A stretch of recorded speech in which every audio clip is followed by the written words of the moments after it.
நடைபெற்று முடிந்த சட்டப்பேரவை தேர்தலில் ஒரு ஆட்சி மாற்ற வேண்டும், திமுக அதிமுக அல்லாத ஒரு புதிய அரசு அமைய வேண்டும் என்கிற முறையிலே தான் தமிழ்நாட்டு வாக்காளர்கள் வாக்களித்திருக்கிறார்கள். அதனால தான் கட்சி ஆரம்பித்து 2 வருஷ காலத்துக்குள்ள ஏறத்தாழ ஒரு 1.25 கோடி வாக்காளர்கள் தமிழக வெற்றி கழகத்திற்கு வாக்களித்திருக்கிறார்கள். இத்தகைய சூழ்நிலையில்தான் அதிகமான சட்டமன்ற உறுப்பினர்களை பெற்றிருக்கிற கட்சி என்கிற முறையிலே தான் இடதுசாரி கட்சிகள் தாவேக ஆட்சி அமைப்பதற்கு வெளியிலிருந்து ஆதரவு என்கிற முடிவை நாங்கள் மேற்கொண்டோம். அத்தகைய ஆதரவு என்பது தொடர்கிறது.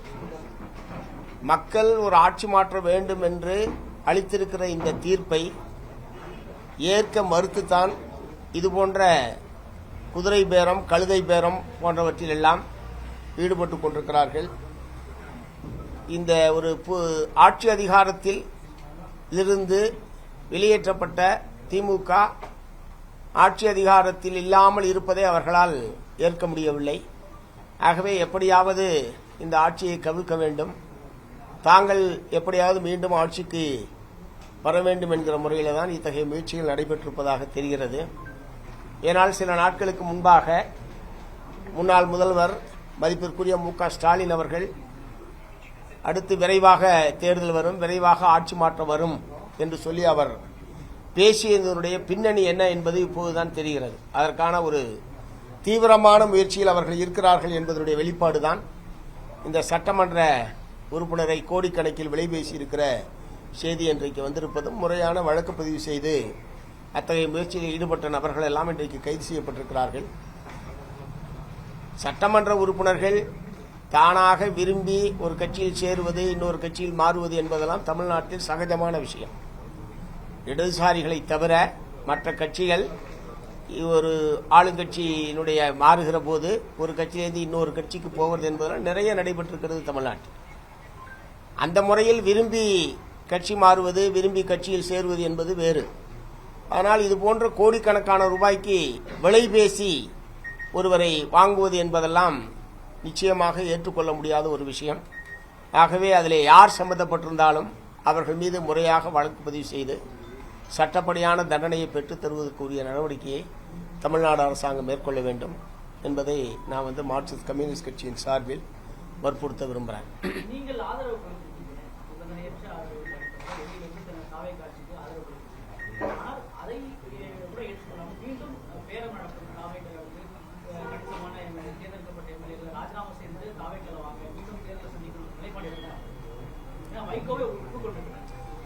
இது குறித்து ஏற்கனவே 4 எம்எல்ஏக்கள் ராஜினாமா செய்துவிட்டு தாவகவில் சேர்ந்த போதே மார்க்சிஸ்ட் கம்யூனிஸ்ட் கட்சியின் சார்பில் எங்களுடைய கருத்தை வெளிப்படையாக தெரிவித்திருக்கிறோம். இது ஒரு ஆரோக்கியமற்ற அரசியல். இதுபோன்ற நடவடிக்கைகளை ஊக்குவிக்க கூடாது என்பதை பகிரங்கமாக வெளிப்படுத்தியது மட்டுமல்ல, தாவேக தலைமையிடமும் அத்தகைய கருத்துக்களை நாங்கள் ஏற்கனவே தெரிவித்திருக்கிறோம். அப்போது எங்களிடம் அவர்கள் சொன்ன விளக்கம் என்பது, அவர்கள் தானாக முன்வந்து ராஜினாமா செய்துவிட்டு வருகிறார்கள், அவர்கள் தானாக முன்வந்து ராஜினாமா செய்வதை நாங்கள் எப்படி அதை தடுக்க முடியும் என்கிற முறையில் அவர்கள் தரப்பிலிருந்து விளக்கம் சொல்லப்பட்டது. அப்போது சரி, அவங்க விரும்பி ராஜினாமா பண்ணாங்கன்னா நீங்க யாங்க கட்சியில் சேர்த்துக்கிறீங்க, அப்படின்னா நீங்க இன்னொரு இடம் கட்சியில் சேருவதற்கான வாய்ப்பு இருக்குன்ற போது ஒரு ஊக்கம் கொடுக்கிற மாதிரி தானே இருக்கு என்பதை நாங்கள் அப்பயே எங்களுடைய அதிருப்தியை நாங்கள் தாவேக தலைமையிடம் தெரிவித்திருக்கோம். இப்போதும் அதுதான் எங்களுடைய நிலைப்பாடு. ஜனாதிபதி ஆட்சி வரக்கூடாது அப்படிங்கறதுக்காக வேண்டி தாவேக்கு ஆதரவு கொடுக்கறதா சொல்லி நீங்க கூட்டணி சேர்ந்தீங்க. பட் கூட்டணி இப்போது தோல்வி இதுனதுக்கு அப்புறம் கூட்டணிக்கு சேர்ந்ததுக்கு அப்புறம் ஒரு பழைய கூட்டணி இருக்கவங்க தொடர்ந்து குற்றச்சாட்டு விமர்சனங்கள் வைக்கிறது அரசியல் நாகரிகமா பாக்குறீங்களா நீங்க? புரியல நீங்க கேக்குற கேள்வி. அதாவது இது வரைக்கும் நீங்க திமுகவோட கூட்டணியில இருந்தீங்க, இப்ப தாவேக்காக ஆதரவு கொடுத்துட்டீங்க. ஆனா இப்ப வெளியே வந்ததுக்கு அப்புறம் அவங்க மேல இந்த மாதிரியான குற்றச்சாட்டுகளை வெளியே வந்த கட்சிகள் குற்றம் சாட்டுறது யார் மேல? திமுக மேல என்ன குற்றச்சாட்டு சொல்லிருக்கோம்? ஏதாவது ஒன்று சொல்லுங்க. அதாவது இது சொல்லிருக்கீங்க, அவங்க குதிரை பேரம் பேசுறாங்கன்னு சொல்றீங்க. இல்ல இப்ப வந்திருக்காரு அவர் பர்டிகுலரா கேட்ட கேள்வி அது.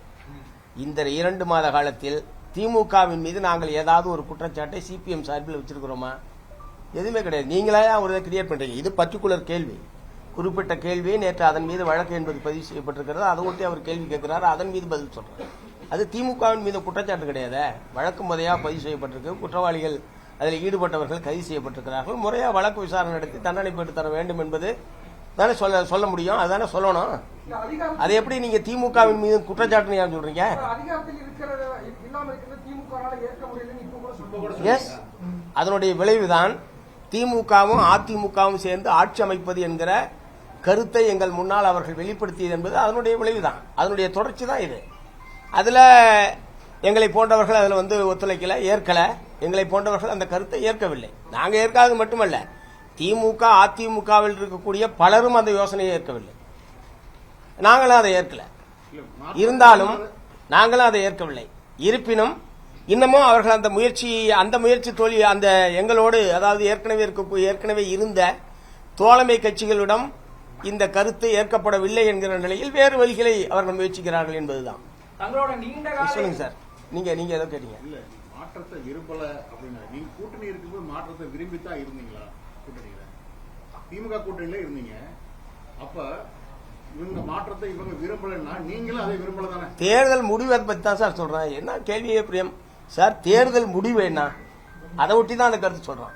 நாங்க விரும்பி தானே அந்த திமுக அணியில இருந்தோம், தொகுதி உடன்பாடு செய்து கொண்டோம், சீரியஸா அதுக்கான அந்த வெற்றிக்கான பணிகளை நாங்கள் எங்களை முழுமையாக ஈடுபடுத்திக் கொண்டோம். வெற்றி மாறி போச்சு. இந்த அணி வெற்றி பெறல, அதிமுக வெற்றி பெறல, அதிகமான இடங்களை பெற்ற கட்சியாக தாவேகா வந்தது, அவ்வளவுதான். தேர்தலில் ஏற்பட்ட மாற்றம் அது. இந்த மாற்றம் ஆரோக்கியமான மாற்றமா கருதுறீங்களா நீங்க? அதனால அதான சொல்றேன், ஆட்சி மாற்றம் வேண்டும் என்பது தமிழ்நாட்டு மக்களுடைய விருப்பம். அதாங்க, அதனாலதான் நாங்க ஆதரிக்கிறோம். நீங்களும் ஆதரிக்கிறீங்க. பாஜக அதிமுக கூட்டணியில வெற்றி பெற்று வந்த அதிமுக சட்டமன்ற உறுப்பினர்களும் ஆதரிக்கிறாங்க, நீங்களும் ஆதரிக்கிறீங்க. பாஜகவும் சிபிஎம்மும் ஒரே அதிமுக சட்டமன்ற உறுப்பினர்கள் ஆதரிக்கலாம். அவங்க ராஜினாமா பண்ணிட்டு வந்து அந்த கட்சியில இருக்காங்க. நாடாளுமன்ற சட்டமன்றத்தில் இருக்கு ஆதரவு தெரிவிச்சிருக்காங்க சார். நாங்க அந்த முடிவை எடுக்கிற போது அந்த மாதிரி பிரச்சனை எல்லாம் கிடையாது. கேளுங்க, அவையில் கேளுங்க, அதிமுக கட்சிக்குள் இருக்கக்கூடிய உட்கட்சி பூசல் காரணமாக அவர்கள் அந்த மாதிரி நம்பிக்கை கோரும் தீர்மானத்தன்று அந்த மாதிரியான ஒரு நடவடிக்கையில் ஆதரவு என்கிறதை வெளிப்படுத்தினார்கள். அதற்கு பிறகு திரும்ப அவங்க ஒன்னா சேர்ந்துட்டாங்க. இப்ப 2 நாளா திரும்ப பிரிகிறாங்கன்னு வருது. அது அதிமுகவுடைய உட்கட்சி பூசல்லேருந்து ஏற்பட்டதை தவிர இந்த ஆட்சியை ஆதரிக்க வேண்டும் என்கிற முறையில் அவங்க ஆதரிச்சதில்லை. நாங்க முடிவெடுத்தது என்னைக்கு? மே மாசம் 8ஆம் தேதி. இப்ப நம்ம என்னைக்கு பேசிட்டு இருக்கோம்? அதுக்கடையில் இந்த 50 நாட்கள்ல எத்தனையோ மாறுதல்கள் ஒவ்வொரு கட்சியிலும் ஏற்பட்டுக் கொண்டிருக்கு. எங்களை பொறுத்தவரை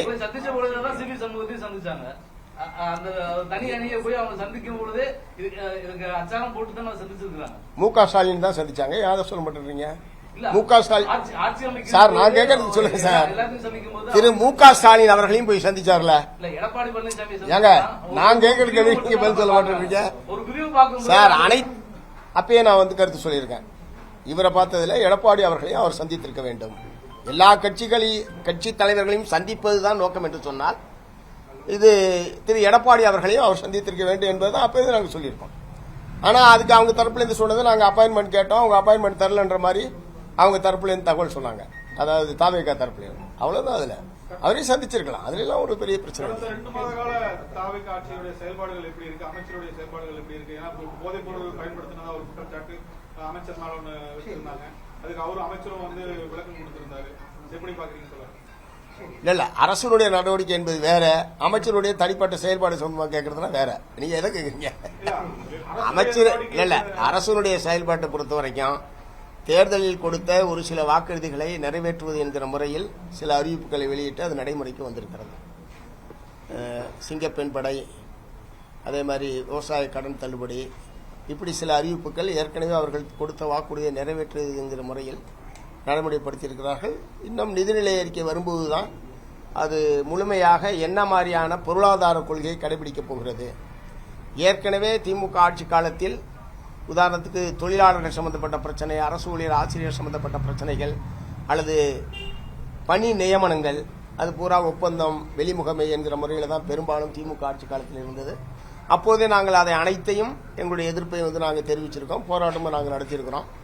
அதனால இதில் எல்லாம் இவர் என்ன மாதிரியான அணுகுமுறையை மேற்கொள்ள போகிறார்? உதாரணத்துக்கு தூய்மை பணியை தனியாரிடம் ஒப்படைப்பது என்கிற முறையில் ஒரு டெண்டர் அறிவிப்பு வெளியிடப்பட்டு கடுமையான எதிர்ப்பு தெரிவித்த பிறகு அதை அவர்கள் திரும்ப பெற்றுக் கொண்டிருக்கிறார்கள். அதனால நிதிநிலை அறிக்கை வருகிற வரைக்கும் கொஞ்சம் காத்திருக்கலாம். நிதிநிலை அறிக்கையில் என்ன பாதையில் இந்த அரசு செல்ல போகிறது என்பதற்கு ஓரளவுக்கு வெளிச்சம் கிடைப்பதற்கான வாய்ப்பு என்பது நிதிநிலை அறிக்கையிலே தெரிவதற்கான வாய்ப்பு என்பது இருக்கிறது.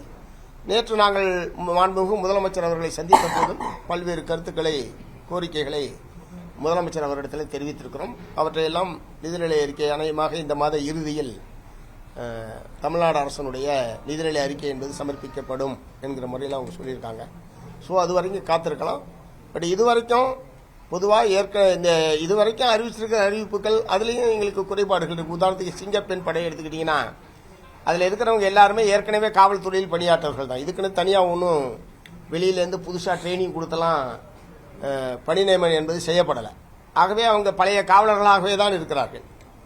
இந்த பெண்கள் குழந்தைகள் மீதான குற்றங்கள், இழைக்கப்படுகிற குற்றங்களின் மீது எத்தகைய அணுகுமுறையை மேற்கொள்வது என்பது பயிற்சி என்பது அவர்களுக்கு தேவைப்படுகிறது என்பதை நாங்கள் நேற்று சொல்லியிருக்கோம்.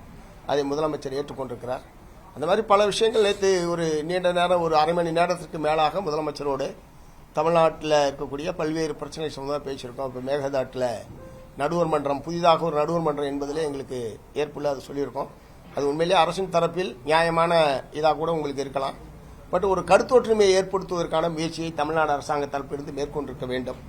எடுத்த எடுப்பில் சட்டமன்றத்தில் நீங்கள் அந்த மாதிரி தீர்மானம் கொண்டு வந்தது ஒரு எதிரும் புதிருமான நிலைமையை தமிழ்நாட்டில் ஏற்பட்டிருக்கு. காவிரி போன்ற பிரச்சனைகளில் இதுவரைக்கும் அப்படி ஒரு நிலைமை தமிழ்நாட்டில் ஏற்பட்டதில்லை. ஏன்னா அதற்கு முன்பாகவே அனைத்து கட்சி கூட்டம், அனைத்து விவசாய சங்க கூட்டம் கேட்டு எல்லாருடைய கருத்தை உள்வாங்கி ஒரு பொது கருத்தை உருவாக்குவது என்கிற அணுகுமுறை தான் இவ்வளவு காலமும் தமிழ்நாட்டிலே இருந்திருக்கிறது. இந்த முறைதான் திடீர்னு எதிர்க்கட்சி தலைவர் ஒரு திருத்தத்தை கொடுக்க முதலமைச்சர் உடனே அதை ஏற்றுக்கொள்கிறோம் என்று சொல்ல அதை ஒட்டி வர பிரதிவாதங்கள் என்பது தமிழ்நாட்டில் நடைபெற்று நேற்று சொல்லியிருக்கோம். திரும்பவும் அரசின் தரப்பில் எந்த அடிப்படையில் நீங்கள் ஏற்றுக்கொண்டிருக்கோ அந்த நியாயத்தை நீங்கள் விளக்குங்கள். ஏன் நடுவர் மன்றம் வேண்டாம் என்பதற்கான கருத்துக்களை அனைத்து கட்சி தலைவர்கள், விவசாய சங்க தலைவர்கள் சொல்லிட்டு ஒரு பொது கருத்தை, ஒரு கருத்தொற்றுமையை ஏற்படுத்துவதற்கான முயற்சி அரசு தரப்பிலிருந்து வேண்டும் என்பதை நேற்று சொல்லியிருக்கோம். அநேகமாக விரைவில் அந்த கூட்டத்தை அவங்க நடத்துவாங்க. தமிழ்நாட்டுக்கான டெல்லி பிரதிநிதி நியமனத்தை எப்படி பாக்குறீங்க? ஏற்கனவே திமுக இதுல பிங்க் பேட்ரோல் ஒன்று இருந்ததான். அதே மாதிரி கல்வி இது பாத்தீங்கன்னா இப்ப புதுசா மயில்சாமி அண்ணாதுரையை இணைச்சிருக்காங்க. இதுவும் போன ஆட்சியில இருந்த ஒரு விஷயம். புதுசா தாவேகா என்ன மாதிரியான வாக்குறுதிகளை இப்ப செயல்படுத்திட்டு இருக்கிறதா நீங்க பாக்குறீங்க? இல்ல, பெண்கள் குழந்தைகள் மீதான வன்கொடுமைகள், பாலியல் வன்கொடுமைகள் போன்ற விஷயங்களில் ஜெயலலிதா ஆட்சி காலத்தில் ஒரு பெண்கள் பிரிவு தனியாக வச்சிருந்தாங்க. இவங்க பிங்க் பாட்ரோல்னு இப்போ நீங்கள் சொன்ன மாதிரி திமுக ஆட்சி காலத்தில் இருந்திருக்கு. இவங்க சிங்கப்பெண் படையின்னு இவங்க அறிவிச்சிருக்காங்க. பட் எல்லா காலத்திலும் இந்த குற்றங்கள் என்பது முற்றிலும் ஒழிக்கப்படவில்லை என்பதுதான் யதார்த்தமான உண்மை. நம்முடைய பெண்கள் குழந்தைகள் கடுமையான பாதிப்புக்கு உள்ளாகிறார்கள். ஆகவே பெயர் என்னவாக இருந்தாலும், புதிய புதிய படைகள் அமைக்கப்பட்டாலும் இதுக்கு ஒரு நிரந்தரமான முற்றுப்புள்ளி வைக்கக்கூடிய வகையில் அது செயல்பட வேண்டும். அதில் ஒரு போதாமை இருக்கிறது என்பதை நேற்றைக்கு முதலமைச்சரிடம் சொல்லியிருக்கிறோம். அதை அவர் அதுக்குரிய முறையில் நடவடிக்கை எடுப்பதாக அவர்கள் தெரிவித்திருக்கிறார். தமிழ்நாடு அரசுக்கான டெல்லி பிரதிநிதி நியமனம் எப்படி பாக்குறீங்க? என்னங்க, மாற்று மாநிலத்தை சேர்ந்தவர் ஒரு விமர்சனத்தை வைக்கிறாங்க. தமிழ்நாடு அரசுடைய டெல்லி பிரதிநிதி, அதாவது முதல்ல ஊடகத்தில் பூரா அவர் கர்நாடகக்காரர்னு வந்தது. அப்புறம் அமைச்சர் நிர்மல்குமார் அவர் ஆந்திராக்காரர்னு சொல்லி சொன்னார். ஆனால் ஒரிஜினலாக முகவரி அவங்க கொடுத்துருக்கிறது என்பது கோட்டூர் புறத்தை கொடுத்துருக்காங்க. ஸோ டெல்லி பிரதிநிதியை பொறுத்த வரைக்கும் அவங்க முதலமைச்சர் சார்பில் அவர் டெல்லியில் அவர் பிரதிநிதித்துவப்படுத்துகிறார் என்பதுதான். அதனால் அவருக்கு நம்பிக்கையான ஒரு நபர் என்கிற முறையில் அவரை தேர்வு செய்திருக்கிறார். மற்றபடி அது முதலமைச்சருடைய தனிப்பட்ட அதிகாரம் தான். அந்த முறையில் அது பார்க்குறமே தவிர அதில் ஒன்றும் பெரிய கருத்து சொல்றதுக்கான இது இல்லை.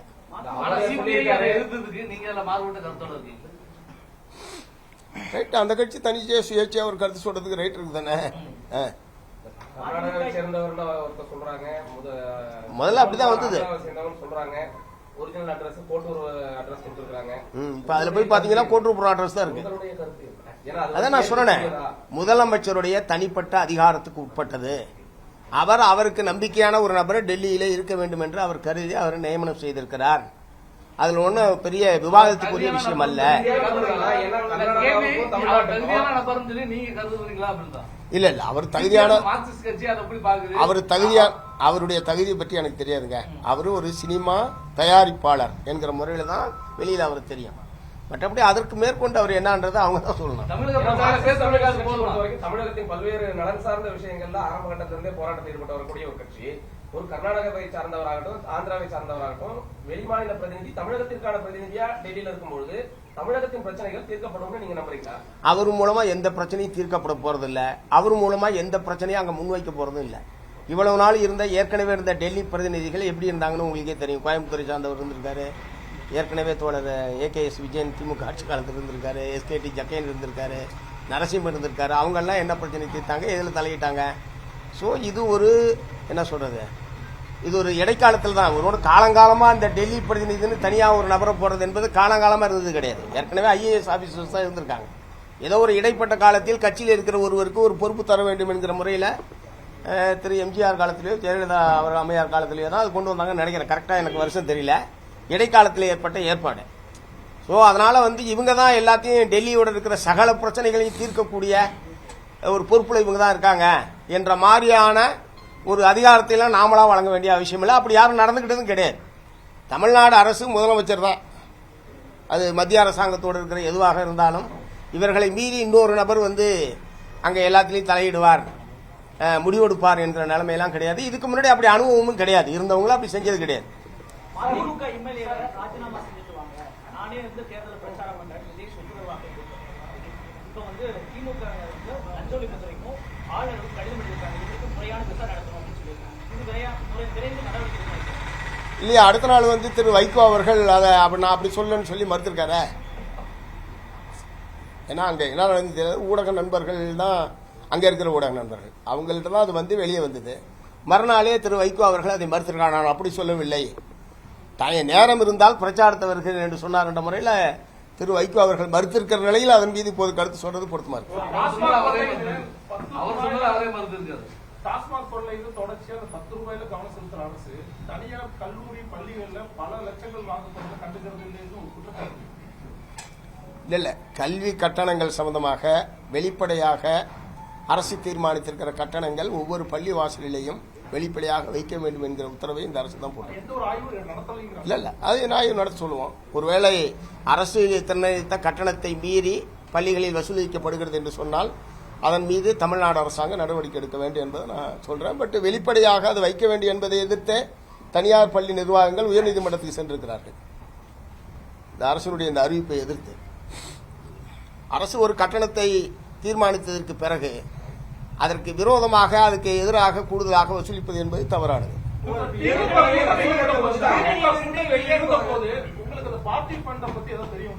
இல்ல தெரியாது. இல்ல நாங்க தேர்தலை பற்றியெல்லாம் ஒன்றும் யோசிக்கலைங்க. இடதுசாரி கட்சிகளுக்குள் ஒரு ஒருங்கிணைப்பு குழு என்பதை நாங்கள் ஏற்படுத்தியிருக்கிறோம். மார்க்சிஸ்ட் கம்யூனிஸ்ட் கட்சி, இந்திய கம்யூனிஸ்ட் கட்சி, இந்திய கம்யூனிஸ்ட் கட்சி, மார்க்சிஸ்ட் லெனினிஸ்ட் விடுதலை, இந்த 3 கட்சிகளும் சேர்ந்து 2 முறை சந்திப்புகள் என்பது நடைபெற்றிருக்கிறது. ஒரு மாநில அளவிலான இடதுசாரி கட்சிகளில் ஒருங்கிணைப்பு குழு என்பது ஏற்படுத்தப்பட்டிருக்கிறது. மாநில அளவில் தமிழ்நாட்டு மக்களுடைய நலன் சார்ந்த பிரச்சனைகள், கோரிக்கைகளின் மீது கூட்டான போராட்ட நடவடிக்கையில் ஈடுபடுவது என்பதை இடதுசாரி கட்சியின் சார்பில் நாங்கள் முடிவெடுத்திருக்கிறோம். அடுத்த சந்திப்பில் அதற்கான அறிவிப்புகள் என்பது வெளிவரும். இப்போதைக்கு இடதுசாரி கருத்தியலை தமிழ்நாட்டு மக்கள் மத்தியில் வலுவாக எடுத்துச் செல்வது, இடதுசாரிகள் தனித்து தமிழ்நாட்டு மக்களுடைய பிரச்சனைகள் மீது தொடர்ந்து செயல்படுவது என்பதுதான் இப்போதைக்கு எங்களுடைய நிலைப்பாடை தவிர நாங்கள் இந்த அணி அந்த அணி என்கிற முறையில் எந்த அணியிலும் இல்லை. இடதுசாரி அணி தனியாக இருக்கிறோம்.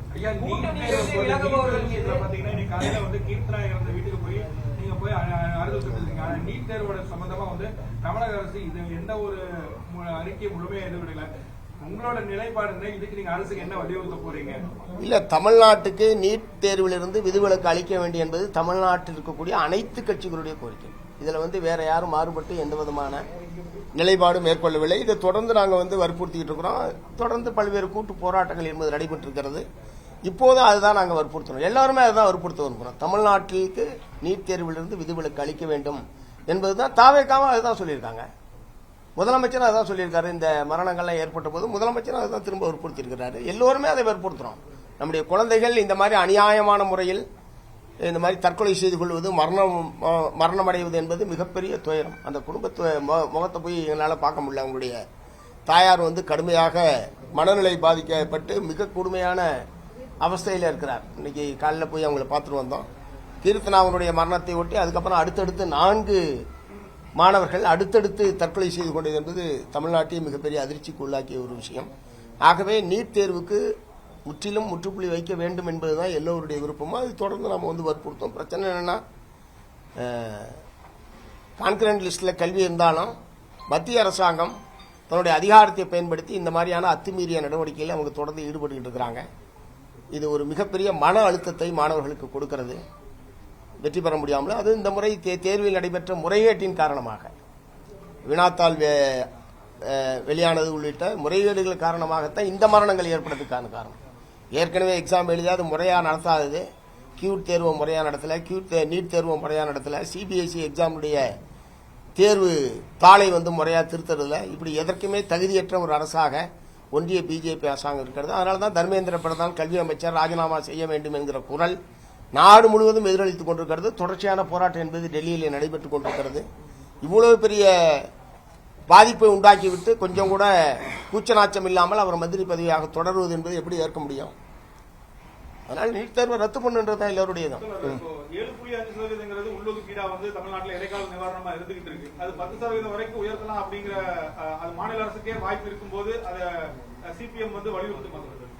இல்ல அதுக்கான சட்டப்படியான வாய்ப்பு இருக்குன்னா அதை வற்புறுத்துவோம். 7.5% வந்ததுனாலதான் ஓரளவுக்காவது தமிழ்நாட்டு மாணவர்கள் அந்த இடம் கிடைக்கக்கூடிய ஒரு நிலைமை என்பது ஏற்பட்டிருக்கு. அதனால 10% உயர்த்துவதற்கு சட்டப்படி எந்த விதமான தடையும் இல்லை, பிரச்சனை இல்லைன்னா அதை நம்ம வற்புறுத்துவோம். கூட்டணியிலிருந்து வெளியேறுபவர்கள் மீதான திமுகவின் விமர்சனங்கிறது கடுமையான சொற்களா இருக்கு. அதை எப்படி புரிஞ்சுக்கிறது? ஒரு மண்டபத்துக்குள்ள கூடி இவங்களை அடக்கிடலாம், அவ்வளவுதான் அந்த கட்சி கூட்டம் இருக்கு, மதிமுக மேல விமர்சனம் இருக்கிறாங்க, எம்பி ராசா பேசும் விஷயங்கள்லாம் பார்க்கணும். எப்படி புரிஞ்சுக்கிறது சார்? வெளியில வந்துட்டாங்கன்னா அவங்க மேல இவ்வளவு காலம் கூட பயணிச்சவங்க மீது விமர்சனங்கள் கடுமையான சொற்களா இருக்கு. இல்ல பொதுவா திராவிட முன்னேற்ற கழகத்தை பொறுத்த வரைக்கும் கூட இருந்தா ஒரு மாதிரி ரொம்ப போற்றுவதும், வெளியேறிட்டா அவதூறு பரப்புவது, கடுமையான சொற்களை பயன்படுத்துவது என்பது இப்போது புதிதாக வந்திருக்கிற விஷயம் கிடையாது. நீண்ட காலமாக இந்த அணுகுமுறையை அவர்கள் கடைபிடித்து வந்திருக்கிறார். பட் எங்களை பொறுத்தவரை அரசியல் தான் தீர்மானிக்கிறது. அரசியல் நிலைப்பாட்டை பொறுத்து தான் ஆதரவு எதிர்ப்பு என்பதை தவிர மற்றபடி அவங்க சொல்ற மாதிரியான சொற்களை எல்லாம் நாங்கள் பயன்படுத்த விரும்பல, பயன்படுத்தவும் மாட்டோம். அவங்க முரசொலியில் எழுதின கட்டுரைக்கு ஒரு விரிவான பதிலை தீக்கதிரில் எங்களுடைய கட்சியின் சார்பில் நாங்கள் வெளியிட்டிருக்கிறோம். அநேகமாக அதற்கு பிறகு அவர்கள் தரப்பிலிருந்து எந்த விதமான கருத்துக்களும் வரவில்லைன்னு தான் நினைக்கிறேன். ஒரு விளையாடையில் நான் எதுவும் பார்க்காம விட்டோன்னு நினைக்கிறேன், ஆனால் எதுவும் வரலன்னு தான் நான் நினைக்கிறேன். ஸோ அது முடிவுக்கு வந்த பிரச்சனையாக தான் பார்க்குறேன். அப்படிலாம் இல்லையே, நாங்கள் கொள்கை சார்ந்து எங்க 100 முறை விளக்கிட்டேன். இது மதச்சார்பற்ற கூட்டணி. மத்திய அரசாங்கத்திலே ஒன்றிய பிஜேபி அரசாங்கம் இங்கே எப்படியாவது காலி உண்ண வேண்டும், அதிமுகவின் மூலமாக ஆட்சி அதிகாரத்துக்கு வர வேண்டும் என்று அவர்கள் முயற்சிக்கிற நிலையில் அதை எதிர்க்கக்கூடிய வலிமையான கூட்டணியாகவும் உறுதியான அணியாகவும் திராவிட முன்னேற்ற கழகம் தான் இருந்தது. அதனால்தான் நாங்கள் அதில் நினைச்சோம். நாங்க ஏன் நீங்க இன்னொருத்தரோட ஒப்பிடி ஆசார் கேக்குறீங்க? அதாங்க அது அவர்கிட்ட கேளுங்க. நாங்க அப்படி இல்லை, நாங்கள் உறுதியாக இல்ல, நாங்க எங்களுடைய அப்படி கேட்கல அவரு. நாங்க அவர் இருந்த மாதிரி நாங்க இல்ல சார். நாங்க கொள்கை பூர்வமாக பிஜேபிக்கு எதிரான அணி. அதில் உறுதியாக இருந்த அணி திமுக தலைமையிலான அந்த அணி. அந்த அடிப்படையில் தான் அவர்களோடு அரசியல் ரீதியாக உறுதியாக நான் கொண்டோம். அந்த அணி வெற்றி பெற வேண்டும் என்பதற்கான முறையில் தான் நாங்கள் உறுதியாக தேர்தல் பணிகளையும் செய்வோம். தேர்தல் முடிவு வேறு விதமாக ஆகிவிட்டது. மும்மொழி கல்வியை மத்திய அரசு 2 வருஷத்துல இம்ப்ளிமெண்ட் பண்ணி இருக்குது. அது இருமொழி கல்வியில் இருக்கிற ஸ்டாண்டர்ட் மும்மொழி கல்வியை கட்டாயப்படுத்துறது 3 லாங்குவேஜ் பாலிசிஸ் இந்த வருஷத்துல ஸ்கூல்ல கொண்டு வர சொன்னாங்க சார். அதுக்காக orders central government resolution pass பண்ணி இல்ல இங்க வந்தா மும்மொழி கொள்கை என்பது தமிழ்நாடு ஏற்றுக்கிற பிரச்சனை இல்ல. இருமொழி கொள்கை என்பதுதான் இங்கே நடைமுறையில் இருந்து கொண்டிருக்கிறது. இருமொழி கொள்கை தொடர வேண்டும் என்பதுதான் நம்ம வற்புறுத்துவோம்.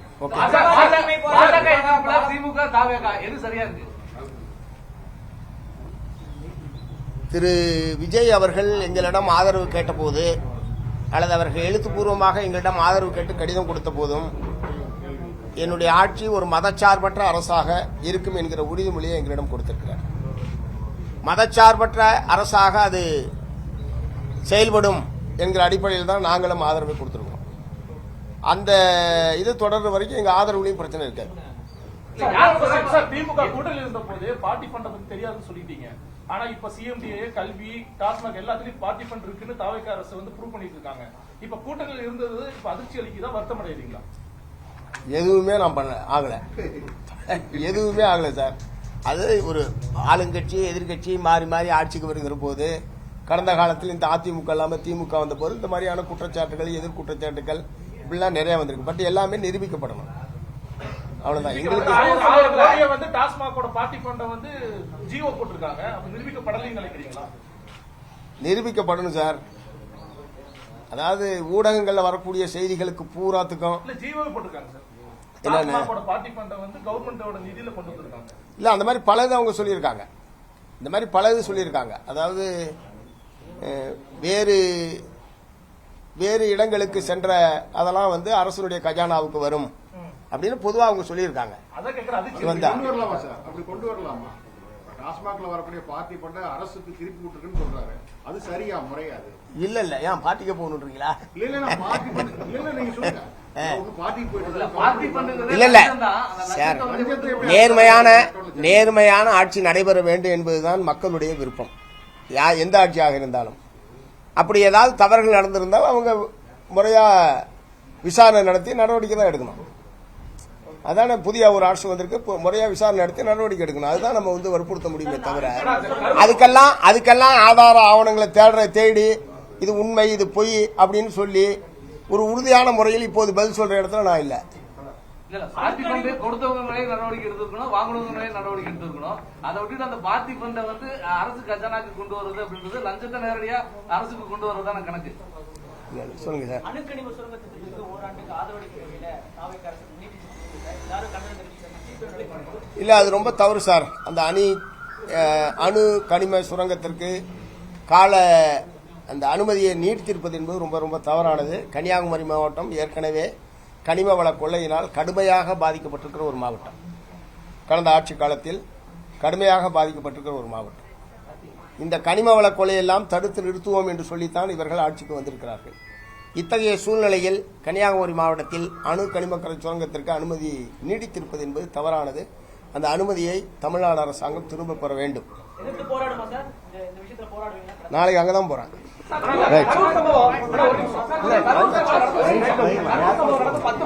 முதலமைச்சர் வந்து இப்ப கரூருக்கு அதிமுகவில் இருந்தது தாவேக்காக்கு வந்ததற்கு பிறகு அவர் போற முடிவு எப்படி பாக்குறீங்க சார்? இதெல்லாம் ரொம்ப பழைய கேள்வி. சொல்லிட்டு இருக்கிறோம். இப்ப யாரும் போராட்டம் கொண்டு எடுத்துக்கிறோம் சார். ஊழல் குற்றச்சாட்டுல இருக்கிற அதிமுக எம்எல்ஏக்கள் தாவேக்கால் இணைகிறாங்க. கொட்டா விடமாட்டோம் அப்படின்னு சொல்லி டைலாக் பேசின விஜய் வந்து இப்ப அவங்க சேர்த்துக்கிறாருன்னு ஒரு விமர்சனம் வந்திருக்கு. எப்படி சார் பாக்குறீங்க?